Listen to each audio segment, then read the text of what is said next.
Bir güzel programın başından sonuna tüm yüreğiyle, sesiyle, sözüyle katkısını sağlayan isim yanımızda. Programımızın bugün coşkusuna coşku katan isim, kıymetli isim. Merhaba diyeceğiz efendim. Merhabalar, hoş geldiniz. Hoş bulduk, sefa bulduk. Siz de programımıza hoş geldiniz. Sağ olun, teşekkür ederim, hoş bulduk. Sizi bir tanıtabilir miyiz izleyicilerimize?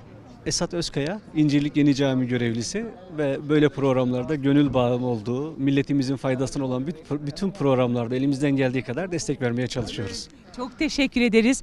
Üstadım öyle güzeldi ki. Şimdi biz orayı yaşarken ayrıydı ama sahne kısmındaki heyecanı siz bir de 2 katı, 3 katı yaşadınız. Neler hissettiniz? Aslında bu his tarifi biraz zor ama biz halkımızda görmek istediğimiz bazı şeyleri geç de olsa elhamdülillah görmeye başladık. Bizde onun heyecanı vardı. Söylemiş olduğumuz kelimelerin hiçbir abartılı değildi.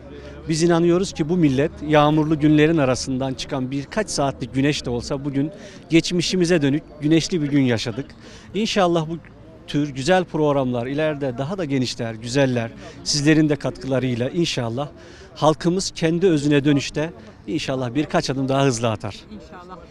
Çok teşekkür ederiz. Hem bu güzel sohbet için hem de programa kattığınız o güzel değer için. Hürmet ediyoruz efendim. Ben de teşekkür ediyorum sizlere ve programımıza başarılar diliyorum. Çok teşekkür